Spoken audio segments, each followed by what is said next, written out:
আমাদের মাননীয় মহানাগরিক ফিরহাদ হাকিমের তত্ত্বাবধানে কলকাতা কর্পোরেশনের তরফ থেকে আমরা দানা যাতে পাই এবং তাছাড়াও আমরা 4 দিন ধরে বস্ত্র বিতরণ করি আমার এলাকার মানুষদের জন্য যারা আর্থিকভাবে পিছিয়ে পড়া, যাদের একটা বস্ত্রের দরকার বা বাচ্চাদের জন্য জামা কাপড়ের দরকার, সব ধরনের আমাদের নিজেদেরও কিছুটা প্রক্রিয়া করতে হয়, যেহেতু সংখ্যাটা বেশি আছে, বস্তি অঞ্চলেই বেশি দিই আমরা। 25 নম্বর বেলগেছিয়া রোড, 27 নম্বর বেলগেছিয়া রোড আর 45 নম্বর ইন্দ্র বিশ্বাস রোড, এই 3টে জায়গার প্রায় 350 মানুষকে দেওয়া হচ্ছে। সকলে ভালো করে উপভোগ করতে পারে, তার জন্যই তো একটা নতুন বস্ত্র দেওয়া, তাদের যদি অসুবিধা থাকে তো আমাদের এই বস্ত্র তারা ব্যবহার করবে। বাংলা ভাষার যে কি মাধুর্য, স্বাধীনতা উত্তর নয়, আজ থেকে 500 বছর আগে থেকে বাংলা ভাষা প্রচলিত আছে এবং পৃথিবীর মধ্যে সর্ববৃহৎ তৃতীয় বাংলা ভাষায় মানুষ কথা বলে।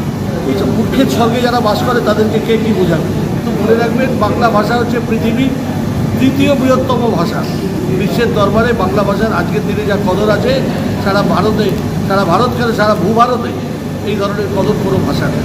দুর্গাপুজো যে পর্যায়ে পৌঁছেছে আজকের দিনে, সবটাই কিন্তু আমাদের মাননীয় মুখ্যমন্ত্রী মমতা বন্দ্যোপাধ্যায় দুর্গাপুজোকে যে পর্যায়ে উন্নীত করতে পেরেছে এবং বিশ্বের দরবারে দুর্গাপুজো আজকে একটা ব্যবহার করে দিয়েছে, মাথা থেকে শুরু করে এবং যেভাবে মাননীয় মুখ্যমন্ত্রী কার্নিভাল করেছেন, এটাও বিশ্বের দরবারে পৌঁছে গেছে। দুর্গাপুজোকে এখন সেই জায়গায় ভাবনার মধ্যে এখন আমরা সবসময় সম্মুখ করেই চলি, পিছনে যারা আছে পিছনেই থাকুক।